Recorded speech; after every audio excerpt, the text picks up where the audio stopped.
But the things that make me mad, the things that make me turn away against LeBron is everything that Trevor Lane kind of said, is how much he loves playing chess and then likes to tell us that he doesn't play chess. But how, again, people tell me I'd be a great chess player, but I don't play chess.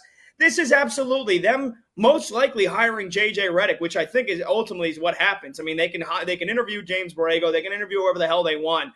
I do think JJ Redick's going to be the next coach here, and that's LeBron's doing. I mean, they're sipping wine with each other on their podcast. JJ Redick's telling everybody how much smarter he is at basketball than everybody else, and that's fine. And he played the game, and he's a really good shooter, and I think he does good analyst work. But this could all go up in flames. You don't fire. It doesn't happen everywhere where you fire a David Blatt midseason, and Ty Lue never had a job before, never had a head coaching job, steps in and wins an NBA title. That doesn't happen every year, and it almost never happens. So now they're going to try, in my opinion, and again, we could be wrong. Maybe they do hire somebody else. But if they do hire J.J. Redick, you've got a team that maybe has one more good run at it. One more good run at an NBA title. And that's being really optimistic because I do think their ceiling is the first or the second round. And I think Darvin Ham kind of got scapegoated. Now, granted, he's horrible at calling timeouts. Late game situations, I don't think he does really, really, really well with them at all. But still, Darvin Ham in his first year gets him to the conference finals, and they get swept by a Nuggets team that was head and shoulders better than them. Then they go 47-35, and they lose in the first round to a Nuggets team that is head and shoulders better than them. So I think Darvin Ham did a pretty decent job of getting this team to their ceiling. So what is J.J. Redick going to change about this team? Is he going to make D'Angelo Russell suddenly an all-NBA player? Because I don't see that happening. LeBron James and Anthony Davis can only do so much. So is Austin Reeves going to go from averaging 16 points a game or however many points he averaged to all of a sudden he's going to be an all-star? Because I don't see that happening either. He's not going to get enough lion's share of the offense to do that. So what is J.J. Redick changing about this team? You're bringing in a guy who's never had an NBA head coaching job, and you're saying, all right, hey, this is it for LeBron and AD, maybe 1 or 2 more years, and then that's it.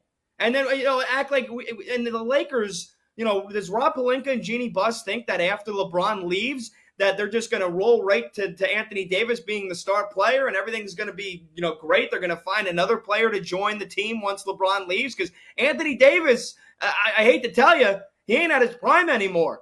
He's not washed. He's not washed up. He's not a scrub. He's still an All-NBA player, but he's not at his prime. So the clock is ticking on the Lakers, and for them to have one real last shot, if they want to fire Darvin Ham, you want to bring in an experienced head coach. They had an opportunity to hire Mike Budenholzer. They had an opportunity maybe to hire Kenny Atkinson. But no, they're going to go almost presumably with J.J. Redick. I just think it is a dumb move from an organization, like you said, that's more worried about, the image and the branding of the Lakers rather than winning championships. And I think if they do hire J.J. Redick, I think it's just another mistake made by this regime. I will start with this. I love that J.J. Redick's name gets brought up as a head coach, a guy with, as you mentioned, no coaching experience in the NBA at all. He gets brought up as a coach, and like the next day, it's being reported that LeBron James has no say in the Lake. Yes, you do. Stop lying. What's going on in Laker Nation that you've got your boots on the ground for? So first and foremost, I don't think he's opting in regardless. He could want to stay with the Lakers for the rest of his career. We may want to retire a Laker. He still is not opting in. He's going to opt out, and he's going to sign a new deal. He's going to get perhaps a no-trade clause could be in order. He's essentially whatever he asks for, the Lakers are going to give him. If he says, I want a 3-year deal, I want a 2-year deal, I want a 1-year deal, 1+1, whatever he wants, the Lakers are going to give him. They may push back a little bit here and there and kind of negotiate, but for the most part, they're going to give LeBron what he wants. He's going to opt out, and he's going to get a new contract. Now, is that going to be with the Lakers, or is that going to be with somebody else?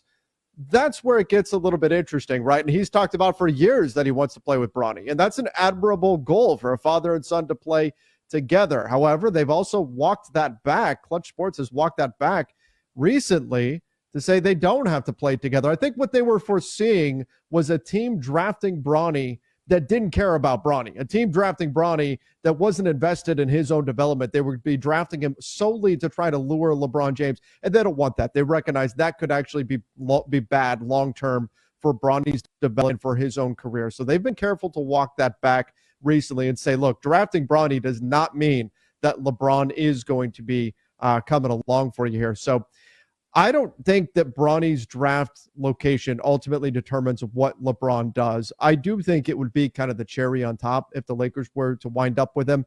Maybe the Phoenix Suns, that's a rumored team that we've been hearing. They might consider taking a chance on him at 22. And do they think that LeBron might play for a veteran minimum, which is all they can offer?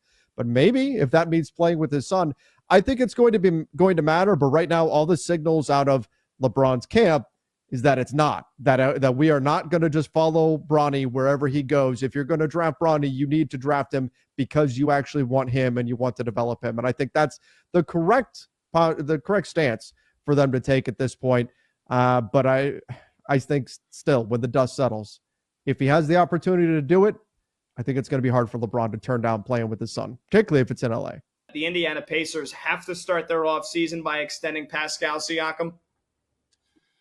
I mean, I'm going to say, yeah, and we should bring Mario in here for this too, because he's been covering this team all year long. But I'm going to say, for the sake of starting the conversation, absolutely. And there's a couple of things about the Pacers that I think are going to make for interesting offseason discussions. I think one of them is we've got to kind of address, and I don't think it's unfair. Is it criticism? Is it their fault? No, you can only play who's ahead of you. But much like the Boston Celtics, who have, let's be real, they've gotten some gifts from the basketball gods in terms of guys that have been injured at the right time at the right place, right? Like you've got a lot of teams Boston come up against, including the Pacers when they lost Tyrese Halliburton, who didn't have a star, but it's not like the Pacers didn't kind of have the same benefit throughout the playoffs. They kept coming up in the bracket against teams that were missing some of their better players down the line, right? Like you didn't have Giannis in that series against the Bucks. You didn't have Jalen Brunson